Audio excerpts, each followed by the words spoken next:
সাংসদত গৈ পেলাই যি বলিষ্ঠ কণ্ঠৰে সিংহৰ দৰে মণিপুৰৰ যিটো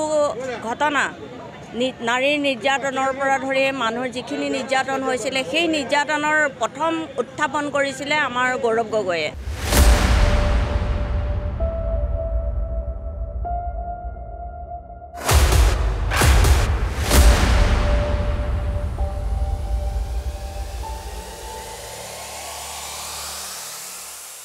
দুই গগৈ ডাঙৰীয়াৰ মাজত এখন যুঁজ হ'ব, যিখন যুঁজৰ মাজত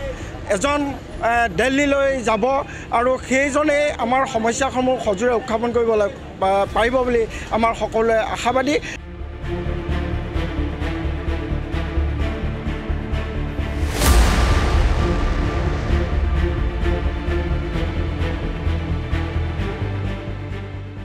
যেন আপোনালোকে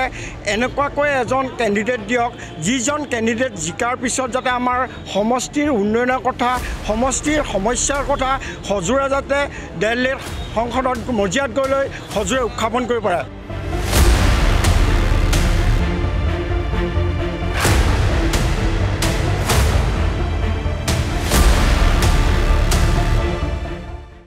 এতিয়া চলিছে নিৰ্বাচনী বঁটা।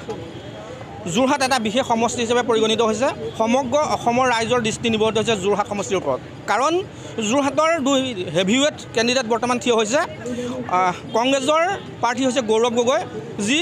সাংসদত বলিষ্ঠ ভূমিকা গ্ৰহণ কৰিছে বুলি ইতিমধ্যে চৰ্চা লাভ কৰিছে। আনহাতে একালৰ ছাত্ৰ নেতা তপন গগৈ, আৰু দুইজনৰ মাজত তয়াময়াৰ যুঁজ হ'ব বুলি ইতিমধ্যে চৰ্চিত হৈছে। আৰু এই সম্পৰ্কত যোৰহাটীয়া ৰাইজে কি কয় আমি ভাষ্য ল'বলৈ চেষ্টা কৰিছোঁ। আমি যোৰহাটৰ বিভিন্ন ৰাইজক লগ কৰি এই সম্পৰ্কত মতামত ল'বলৈ চেষ্টা কৰিম। আমাৰ লগত এজন উদীয়মান যুৱক, নৱপ্ৰজন্মৰ প্ৰতিনিধি, কি ক'ব? অসমত এটা বিশেষ সমষ্টি যোৰহাট সমষ্টি, ৰাইজৰ দৃষ্টি নিবদ্ধ হৈছে, যিহেতু তৰুণ গগৈ পুত্ৰ সাংসদৰ বলিষ্ঠ কণ্ঠ বুলি ইতিমধ্যে সমগ্ৰ দেশত চৰ্চিত হৈছে। আনহাতে ছাত্ৰ নেতা, একালৰ ছাত্ৰ নেতা তপন গগৈ বিজেপিৰ, দুয়োজনৰ মাজত আপুনি কি ক'ব? চাওক, আপুনি কোৱাৰ দৰে সাংসদত হিলাই থকা সিংহৰ দৰে গজৰি থকা ভাৰতবৰ্ষৰ যি আমাৰ অসমৰ ৰাজ্যক লৈ তেওঁ যিখিনি প্ৰশ্ন উত্থাপন কৰে আৰু যি গৰজি থাকে তেওঁ সিংহৰ দৰে, তাৰ বাহিৰে কোনো এজন ব্যক্তিয়ে তাত সাংসদত কঁপোৱা আৰু সিংহৰ দৰে গজৰা মানুহ মই এতিয়ালৈকে পৰিলক্ষিত হোৱা নাই। তেওঁ একালৰ মুখ্যমন্ত্ৰীৰ সুযোগ্য পুত্ৰ, তেওঁৰ নেতৃত্বত আমি দেখি আহিছোঁ যিখিনি বলিষ্ঠ পদক্ষেপ অতি সুন্দৰভাৱে পৰিচালিত হৈ আছে। আৰু বিশেষকৈ আমি আনন্দিত, যুৱ প্ৰজন্ম আনন্দিত হৈছোঁ যে আমাৰ নিজৰ সমষ্টি, যিহেতু মই যোৰহাটৰ পৰা প্ৰতিনিধি হয়, মই যোৰহাটৰ এজন যুৱ প্ৰজন্ম হয়, সেইটো হিচাপে তেওঁক প্ৰাৰ্থিত্ব হিচাপে আমাৰ আনন্দিত হৈছোঁ। তেওঁ বলিষ্ঠ কণ্ঠ আৰু তেওঁ সাংসদত আমাৰ যিখিনি অভাৱ অভিযোগ আছে সেইখিনি আৰু সাংসদত আমাক বেছিকৈ প্ৰশ্নখিনি উত্থাপন কৰি আমাক সুযোগ দিব। এটা তপন গগৈ একালৰ ছাত্ৰ নেতা, কিন্তু এতিয়া বহুলভাৱে চৰ্চিত হৈছে নীৰৱ সাংসদ হিচাপে, কি ক'ব? চাওক, তেওঁক আপোনালোকে কোৱা একালৰ ছাত্ৰ নেতা তপন গগৈদেৱে আমাৰ যিখিনি অভাৱ অভিযোগ আছে আজিলৈকে যুৱ প্ৰজন্মৰ মত বিনিময় কৰা পৰিলক্ষিত নহ'ল। যিখিনি আমাৰ উঠি অহা ছাত্ৰ ছাত্ৰীৰ ক্ষেত্ৰতে হওক বা যিখিনি যোৰহাটৰ প্ৰয়োজনীয় বুথ, যিখিনি আমাৰ ডিজিটেল প্ৰাকে হওক, যিখিনি অত্যাৱশ্যকীয় আমাৰ যিখিনি মূল্যবৃদ্ধি ৰোধৰ ক্ষেত্ৰতে হওক, যোৰহাটৰ পাৰ্কিং ব্যৱস্থাতে হওক, বহুমূলীয়া পাৰ্কিং ব্যৱস্থাতে হওক, যিখিনি ব্যৱস্থা তেওঁলোকে তেওঁ সাংসদতে হওক বা যিখিনি আমাৰ প্ৰয়োজনীয় অভিযোগ আৰু প্ৰব্লেম সেইখিনি আজিলৈকে তেওঁ কণ্ঠ দিব পৰা নাই। সেইটো হিচাপে তেওঁ অকণমান আমাৰ যুৱ প্ৰজন্ম হিচাপে অলপ বিবেচনা কৰা উচিত। ৰাইজলৈও আহ্বান, যোনে ব্যক্তি হিচাপে ভোট দিয়ে নে পাৰ্টি হিচাপে ব্যক্তি, মোৰ অনুৰোধ ব্যক্তি হিচাপে ভোট দিব, পাৰ্টি হিচাপে ভোট নিদিব, মোৰ বিশেষ অনুৰোধ। আপোনাৰ দৃষ্টিত যোৰহাটত শেষ হাঁহি কোনে বুলি ক'লে? চাওক, সেইটো ৰাইজে ক'ব, মই ক'ব নাই, মই সেইটো ক'বলৈ অলপ পৰিতাপৰ যে ৰাইজে ক'ব, ৰাইজে নখ জোৱালে নৈ বয়, সেইটো ৰাইজে কাৰফালে নখ জোকাৰে? চাওক, এইটো আমি পিছতহে আমাৰ নিৰ্বাচনৰ যেতিয়া ৰিজাল্টেহে ক'ব, যে আমিও এতিয়া ক'ব নোৱাৰোঁ, দধুমধু হৈ আছে, পিছতহে ৰিজাল্টহে ক'ব, এতিয়াতো আমি ক'বলৈ অলপ। বিজেপি চৰকাৰে যথেষ্ট আঁচনি দিছে, এই আঁচনিৰ লগত গৌৰৱ গগৈৰ তুলনা ফেৰ পাৰে বুলি ভাবেনে? চাওক, মই এতিয়া আপোনালোকক ক'লোৱে, আপোনালোকৰ নিউজ প্লাছক, যিহেতু ব্যক্তি নে পাৰ্টিত্ব সেইটো বিবেচনা কৰিব মানুহৰ যুৱ প্ৰজন্ম, যিখিনি যুৱ প্ৰজন্ম আছে ব্যক্তি নে পাৰ্টি, সেইটোহে বিবেচনা কৰিব আচলতে। গৌৰৱ গগৈ, আনফালে তপন গগৈ বিজেপিৰ। একালৰ ছাত্ৰ নেতা হ'ল তপন গগৈ আৰু সাংসদত বলিষ্ঠ ভূমিকা গ্ৰহণ কৰা গৌৰৱ গগৈ। কি ক'ব, কোনে শেষ আহিমে বুলি ভাবে? শেষ হাঁহি বুলিবলৈ এইটো কথা মানে কি, ৰাইজৰ ওপৰত ডিপেণ্ড কৰিব কথাটো। প্ৰথম কথা হ'ল গৌৰৱ গগৈ আমি গৌৰৱ কৰোঁ, যোৰহাটৰ ল'ৰা। যোৰহাটৰ আজি সাংসদত গৈ পেলাই যি বলিষ্ঠ কণ্ঠৰে সিংহৰ দৰে মণিপুৰৰ যিটো ঘটনা, নাৰীৰ নিৰ্যাতনৰ পৰা ধৰি মানুহৰ যিখিনি নিৰ্যাতন হৈছিলে, সেই নিৰ্যাতনৰ প্ৰথম উত্থাপন কৰিছিলে আমাৰ গৌৰৱ গগৈয়ে। আৰু 2 নম্বৰ কথা, কাৰ আন্দোলনৰ যিটো আমাৰ যিখন আইন, সেই আইনখনৰ ওপৰত গৌৰৱ গগৈ বলিষ্ঠ কণ্ঠৰে গুজৰি উঠিছে। সেইদিনা আমি সংসদত দেখিছোঁ, তেওঁ ইমান ধুনীয়াকৈ কৈছে, অসমৰ হৈ একমাত্ৰ মাত মতা যুৱ প্ৰজন্মৰ হিচাপে মই গৌৰৱ গগৈক, মই যদিও কংগ্ৰেছৰ মানুহ নহয়, তথাপিও মই এইবাৰ এটা সিদ্ধান্ত লৈছোঁ যে আমি এনেকুৱা এজন সাংসদ পঠিয়াব লাগে যোৰহাটৰ পৰা, যিজন সাংসদে আমাৰ অসমৰ হৈ মাত মাতি আমাৰ অসমখন আগুৱাই লৈ যাব পাৰে। এতিয়া বৰ্তমান আমাৰ যুৱ প্ৰজন্মখিনিয়ে এই যুৱ প্ৰজন্মক জোৰ দিয়াটো মই কামনা কৰোঁ। আৰু তপন গগৈ বিগত কালত মই এদিনো সংসদত মাত মতা নেদেখিলোঁ। এতিয়া যিহেতু আমি যেতিয়াই চাওঁ সংসদত মাত মাতে অকলে গৌৰৱ গগৈ আহে, সেইকাৰণে সেই হিচাপে গৌৰৱ গগৈ আমাৰ যোৰহাটত মই যুৱ প্ৰজন্মকো আহ্বান কৰোঁ, তেওঁ হৈ এটা মানে চবেই আগবাঢ়ি ওলাই আহিব লাগে আৰু এতিয়া নতুন নৱপ্ৰজন্মখিনিক আগুৱাই লৈ যাব লাগে, ইয়াকে মই কৈছোঁ। হয়, সাংসদত বলিষ্ঠ ভূমিকা গ্ৰহণ কৰা গৌৰৱ গগৈ হৈ নৱপ্ৰজন্ম ওলাই আহিব লাগে, এইগৰাকীৰ এই ভাষ্য। আৰু অন্য লোককো আমি মন্তব্য ল'বলৈ চেষ্টা কৰিম। দাদা কি ক'ব, যোৰহাট সমষ্টিৰ আপুনি বাসিন্দা, যোৰহাটৰ 2জন হেভিৱেট কেণ্ডিডেট বৰ্তমান, অসমৰ কংগ্ৰেছ দলৰ অসমৰ মুখ্যমন্ত্ৰী তৰুণ গগৈ তনয়, গৌৰৱ গগৈ বহুলভাৱে চৰ্চিত হৈ আছে যে সাংসদত বলিষ্ঠ ভূমিকা গ্ৰহণ কৰিছে। আনহাতে একালৰ ছাত্ৰ নেতা তপন গগৈ, যোৰহাটৰ বৰ্তমানৰ সাংসদ, দুয়োজনৰ মাজত কি ক'ব? আচলতে চাওক, আমি সঁচা কথা ক'বলৈ গ'লে আমি যোৰহাটবাসী হিচাপে গৌৰৱান্বিত, যিহেতু আমি প্ৰত্যেকটো দলৰ প্ৰতি আহ্বান আছিলে আমাৰ সাধাৰণ ৰাইজৰ, সাধাৰণ ভোটাৰ, যেন আপোনালোকে এনেকুৱাকৈ এজন কেণ্ডিডেট দিয়ক, যিজন কেণ্ডিডেট জিকাৰ পিছত যাতে আমাৰ সমষ্টিৰ উন্নয়নৰ কথা, সমষ্টিৰ সমস্যাৰ কথা সজোৰে যাতে দিল্লীৰ সংসদত মজিয়াত গৈ লৈ সজোৰে উত্থাপন কৰিব পাৰে। সঁচাকৈয়ে গৌৰৱান্বিত, যিহেতু কংগ্ৰেছৰ আজি গৌৰৱ গগৈ, আজি বিজেপিৰ তপন গগৈ ডাঙৰীয়া, 2 গগৈ ডাঙৰীয়াৰ মাজত এখন যুঁজ হ'ব, যিখন যুঁজৰ মাজত এজন দিল্লীলৈ যাব আৰু সেইজনেই আমাৰ সমস্যাসমূহ সজোৰে উত্থাপন কৰিব পাৰিব বুলি আমাৰ সকলোৱে আশাবাদী। আমি সঁচাকৈ এইবাৰ ভোটদান কৰি ভাল পাম, কাৰণ আমি কোনোজনকে আমি দক্ষ অক্ষম বুলি ক'ব বিচৰা নাই। দক্ষ আপোনাৰ দৃষ্টিত কোনজন দক্ষ বুলি ক'ব? আচলতে চাওক, মই সেইটো অকলশৰে মই ক'বলৈ দিলে, কাৰণ বৰ্তমান চৰকাৰ হিচাপে বিজেপি তপন গগৈ আছে আৰু বিৰোধী হিচাপেও গৌৰৱ গগৈ তেওঁ সাংসদে এজন। গতিকে আজি প্ৰথম দুয়োজনে সাংসদ, গতিকে দুয়োজনৰ ভিতৰত এজন ওলাব বুলি ৰাইজে সেইটো বিচাৰ কৰিব। মোৰ ব্যক্তিগত হিচাপে ক'বলৈ অলপ অসুবিধা হয়। দুয়োজনে সাংসদ, দক্ষ কোন এই ৰাইজে নিৰ্ধাৰণ কৰিব। যি নিৰ্বাচনৰ ফলাফলে আচলতে নিৰ্ধাৰণ কৰিব দক্ষ কোন, অদক্ষ কোন, সুপ্ত কোন, আচলতে সক্ৰিয় কোন। আৰু আমি মন্তব্য ল'বলৈ চেষ্টা কৰি আছোঁ। যোৰহাটৰ 2জন হেভিৱেট কেণ্ডিডেট, বিজেপিৰ তপন গগৈ, একালৰ ছাত্ৰ নেতা, আৰু কংগ্ৰেছৰ গৌৰৱ গগৈ, তিনি টাৰ্ম অসমৰ মুখ্যমন্ত্ৰী হোৱা তৰুণ গগৈ তনয় সাংসদত বলিষ্ঠ ভূমিকা গ্ৰহণ কৰিছে বুলি ইতিমধ্যে সমগ্ৰ ভাৰতত চৰ্চা হৈছে। সমগ্ৰ অসম তথা ভাৰতৰ দৃষ্টি নিবদ্ধ হৈছে যোৰহাট সমষ্টিৰ ওপৰত। কি ক'ব, কোনে শেষ হাঁহি মাৰিব?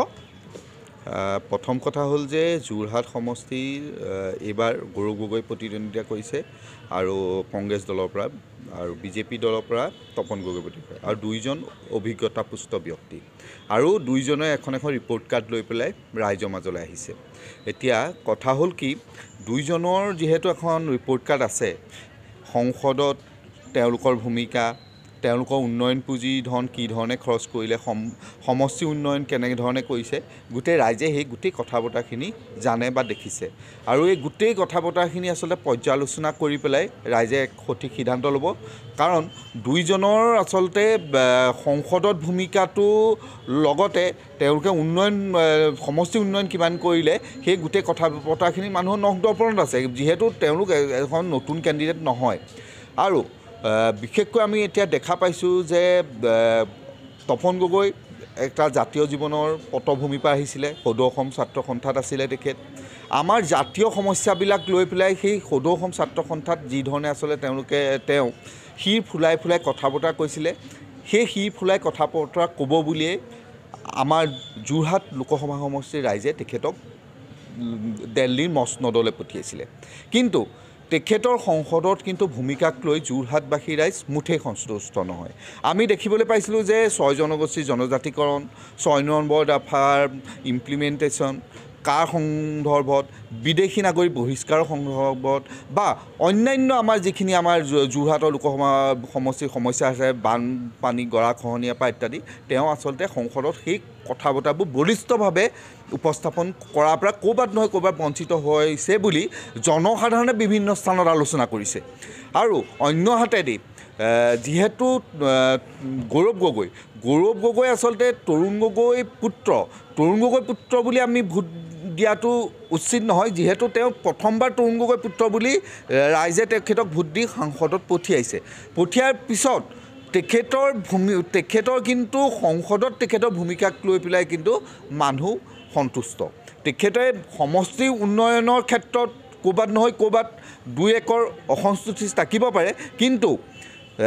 তেখেতৰ সংসদত ভূমিকাক লৈ পেলাই কিন্তু সৰ্বস্তৰ মানুহ কিন্তু এটা সন্তুষ্ট আৰু বিশেষকৈ আমি বিভিন্ন মানুহৰ লগত কথা বতৰা পাতি পেলাই এটা কথা যোৰহাটৰ দুজন হেভিৱেট কেণ্ডিডেট বিজেপিৰ তপন গগৈ একালৰ ছাত্ৰ নেতা আৰু কংগ্ৰেছৰ গৌৰৱ গগৈ তিনি টাৰ্ম অসমৰ মুখ্যমন্ত্ৰী হোৱা তৰুণ গগৈ তনয় সাংসদত বলিষ্ঠ ভূমিকা গ্ৰহণ কৰিছে বুলি ইতিমধ্যে সমগ্ৰ ভাৰতত চৰ্চা হৈছে সমগ্ৰ অসম তথা ভাৰতৰ দৃষ্টি নিবদ্ধ হৈছে যোৰহাট সমষ্টিৰ ওপৰত কি ক'ব কোনে শেষ আহি মাৰিব প্ৰথম কথা হ'ল যে যোৰহাট সমষ্টিৰ এইবাৰ গৌৰৱ গগৈ প্ৰতিদ্বন্দ্বিতা কৰিছে আৰু কংগ্ৰেছ দলৰ পৰা আৰু বিজেপি দলৰ পৰা তপন গগৈ প্ৰতিদ্বন্দ্বিতা আৰু দুইজন অভিজ্ঞতাপুষ্ট ব্যক্তি আৰু দুইজনে এখন ৰিপৰ্ট কাৰ্ড লৈ পেলাই ৰাইজৰ মাজলৈ আহিছে এতিয়া কথা হ'ল কি দুইজনৰ যিহেতু এখন ৰিপৰ্ট কাৰ্ড আছে সংসদত তেওঁলোকৰ ভূমিকা তেওঁলোকৰ উন্নয়ন পুঁজি ধন কি ধৰণে খৰচ কৰিলে সমষ্টি উন্নয়ন কেনেধৰণে কৰিছে গোটেই ৰাইজে সেই গোটেই কথা বতৰাখিনি জানে বা দেখিছে আৰু এই গোটেই কথা বতৰাখিনি আচলতে পৰ্যালোচনা কৰি পেলাই ৰাইজে সঠিক সিদ্ধান্ত ল'ব কাৰণ দুইজনৰ আচলতে সংসদত ভূমিকাটো লগতে তেওঁলোকে সমষ্টি উন্নয়ন কিমান কৰিলে সেই গোটেই কথা বতৰাখিনি মানুহৰ নখদৰ্পণত আছে যিহেতু তেওঁলোক এখন নতুন কেণ্ডিডেট নহয় আৰু বিশেষকৈ আমি এতিয়া দেখা পাইছোঁ যে তপন গগৈ একটা জাতীয় জীৱনৰ পটভূমিৰ পৰা আহিছিলে সদৌ অসম ছাত্ৰ সন্থাত আছিলে তেখেত আমাৰ জাতীয় সমস্যাবিলাক লৈ পেলাই সেই সদৌ অসম ছাত্ৰ সন্থাত যি ধৰণে আচলতে তেওঁ শিৰ ফুলাই ফুলাই কথা বতৰা কৈছিলে সেই শিৰ ফুলাই কথা বতৰা ক'ব বুলিয়ে আমাৰ যোৰহাট লোকসভা সমষ্টিৰ ৰাইজে তেখেতক দিল্লীৰ মসনদলৈ পঠিয়াইছিলে কিন্তু তেখেতৰ সংসদত কিন্তু ভূমিকাক লৈ যোৰহাটবাসী ৰাইজ মুঠেই সন্তুষ্ট নহয় আমি দেখিবলৈ পাইছিলোঁ যে 6 জনগোষ্ঠীৰ জনজাতিকৰণ 6 নম্বৰ দফাৰ ইমপ্লিমেণ্টেশ্যন কাৰ সন্দৰ্ভত বিদেশী নাগৰিক বহিষ্কাৰৰ সন্দৰ্ভত বা অন্যান্য আমাৰ যিখিনি আমাৰ যোৰহাটৰ লোকসভা সমষ্টিৰ সমস্যা আছে বানপানী গৰাখহনীয়া পৰা ইত্যাদি তেওঁ আচলতে সংসদত সেই কথা বতৰাবোৰ বলিষ্ঠভাৱে উপস্থাপন কৰাৰ পৰা ক'ৰবাত নহয় ক'ৰবাত বঞ্চিত হৈছে বুলি জনসাধাৰণে বিভিন্ন স্থানত আলোচনা কৰিছে আৰু অন্যহাতেদি যিহেতু গৌৰৱ গগৈ আচলতে তৰুণ গগৈ পুত্ৰ বুলি আমি ভোট দিয়াটো উচিত নহয় যিহেতু তেওঁ প্ৰথমবাৰ তৰুণ গগৈ পুত্ৰ বুলি ৰাইজে তেখেতক ভোট দি সংসদত পঠিয়াৰ পিছত তেখেতৰ কিন্তু সংসদত তেখেতৰ ভূমিকাক লৈ পেলাই কিন্তু মানুহ সন্তুষ্ট তেখেতে সমষ্টি উন্নয়নৰ ক্ষেত্ৰত ক'ৰবাত নহয় ক'ৰবাত 2-1 অসন্তুষ্টি থাকিব পাৰে কিন্তু তেখেতৰ সংসদত ভূমিকাক লৈ পেলাই কিন্তু সৰ্বস্তৰ মানুহ কিন্তু এটা সন্তুষ্ট আৰু বিশেষকৈ আমি বিভিন্ন মানুহৰ লগত কথা বতৰা পাতি পেলাই এটা কথা গম পাইছোঁ এইবাৰ আচলতে গৌৰৱ গগৈ এটা প্ৰতিষ্ঠান হিচাপেহে মানুহে ভোট দিব ইয়াত আচলতে কংগ্ৰেছ বুলি তেওঁক কোনেও ভোট নিদিয়ে আৰু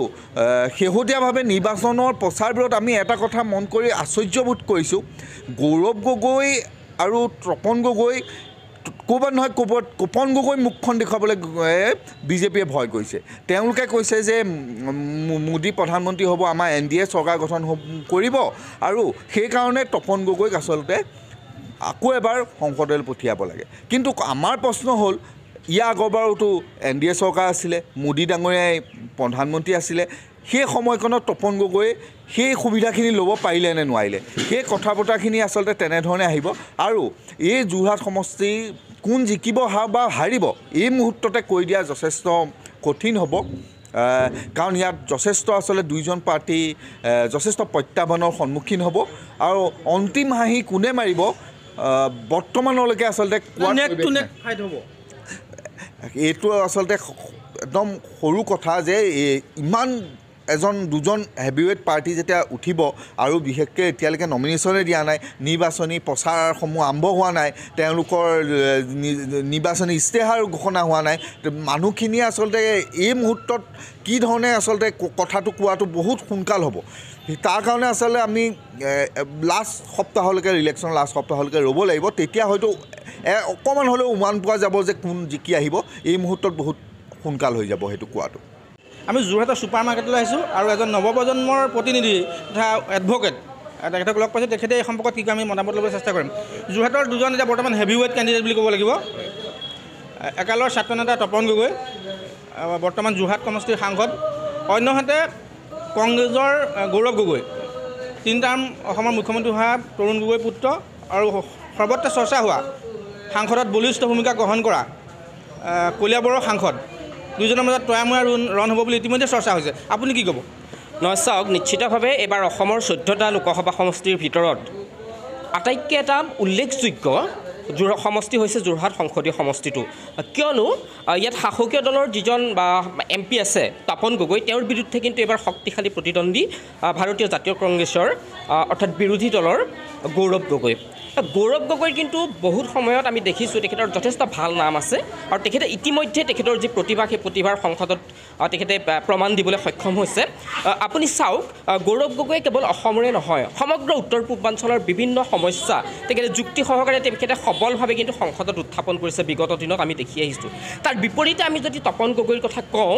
আমি তেখেত আছুৰ নেতা আছিলে তেখেত জাতীয়তাবাদী শিবিৰৰ এজন মানুহ আছিলে আমি আশা কৰিছিলোঁ যোৰহাটৰ মানুহে আশা কৰিছিলে যে তেখেতে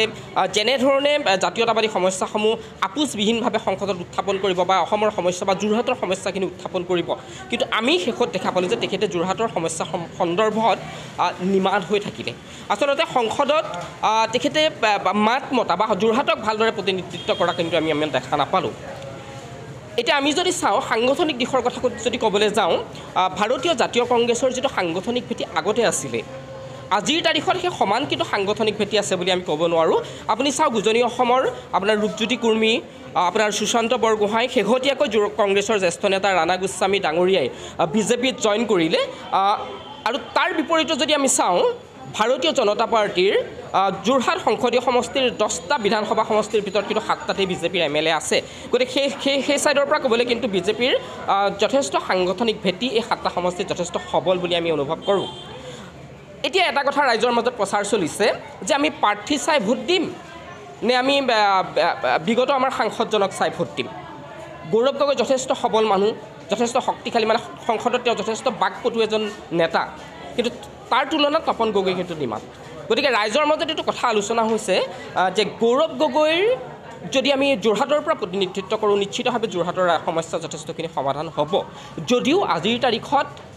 কংগ্ৰেছৰ বতাহ নাই বুলি মানুহে কয় কিন্তু আজিৰ তাৰিখত আমি ক'ব পাৰোঁ যে গৌৰৱ গগৈৰ পক্ষে কিন্তু বতাহ বলিছে যোৰহাটত এইটো কথা প্ৰতিজন আচলতে মানুহে কয় আৰু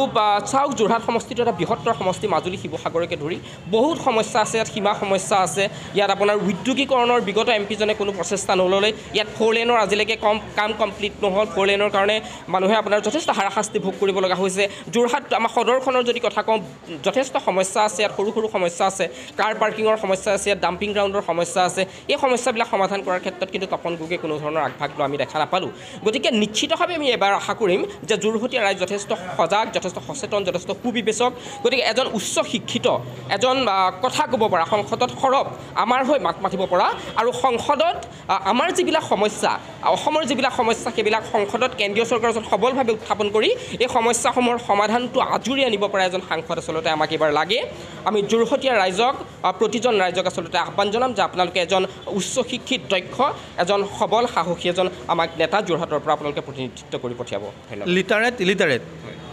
নৱপ্ৰজন্ম আৰু হিতাধিকাৰী এই 4টা ফেক্টৰে নিৰ্ভৰ কৰিব গৌৰৱ গগৈ যোৰহাটৰ পৰা সাংসদ হ'ব নে নহ'ব আপুনি এজন এডভকেট হিচাপে কি ক'ব নিশ্চিতভাৱে কাৰণ হিতাধিকাৰী যিটো ব্যৱস্থা এই ব্যৱস্থাটোৱে আচলতে আমাৰ গোটেই গেলাই পেলাইছে আচলতে হিতাধিকাৰী সৃষ্টি কৰি গোটেই বস্তুটো গেলাই মানে যিটো আমাৰ গ্ৰাছৰুট লেভেল যিটো আমাৰ ভোটাৰৰ মাজত যিটো প্ৰচাৰ চলাইছে হিতাধিকাৰী সৃষ্টি কৰা এই বস্তুটোৱে আচলতে গেলাই পেলাইছে বুলি অনুভৱ কৰিছোঁ এইটোৱে আচলতে ভোট কিনাৰ যিটো ব্যৱস্থা চলিছে আচলতে এই হিতাধিকাৰী ব্যৱস্থাটোৱে আঁচনি বিভিন্ন ধৰণৰ আঁচনি ৰূপায়ণ কৰিব বিভিন্ন ধৰণৰ নিৰ্বাচনৰ সময়ত প্ৰলোভন দিয়া কিবা কৰা দেখা যায় এই কথাবিলাকে যথেষ্ট প্ৰভাৱ পেলাব আৰু কুপ্ৰভাৱ পেলাব বুলি ভাবিছোঁ কিন্তু যোৰহাটৰ মানুহখিনি যথেষ্ট শিক্ষিত মানুহ উচ্চ শিক্ষিত মানুহ যোৰহাটৰ মানুহে এবাৰ আৱেগেৰে নহয় আচলতে বিবেকেৰে ভোট দিব যোৰহাটৰ মানুহে নিশ্চিতভাৱে এজন উচ্চস্তৰীয় এজন সাংসদ এইবাৰ বিচাৰিব কাৰণ যোৰহাটখন যথেষ্ট শিক্ষিত মানুহ নিশ্চিতভাৱে এইবাৰ বিবেকেৰে যোৰহাটৰ মানুহে নৱপ্ৰজন্মই কেনেকুৱা ধৰণৰ নৱপ্ৰজন্মই নিশ্চিতভাৱে এজন অধ্যয়নশীল মানুহ বিচাৰিব পঢ়া শুনা মানুহ বিচাৰিব সুশিক্ষিত মানুহ বিচাৰিব যাতে যোৰহাটৰ আৰু দুৰ্নীতিমুক্ত আটাইতকৈ ডাঙৰ কথা কেলেংকাৰী শূন্য দুৰ্নীতিমুক্ত এজন মানুহ বিচাৰিব যাতে যোৰহাটৰ সমস্যাখিনি সংসদত উত্থাপন কৰিব পাৰে আৰু যোৰহাটৰ এই সমস্যাখিনি সমাধান কৰি যাতে আমাৰ যিখিনি প্ৰাপ্য সেইখিনি কাঢ়ি আনিব পাৰে তেনেকুৱা এজন সাংসদ নিশ্চিতভাৱে যোৰহাটৰ মানুহে এবাৰ বিচাৰিব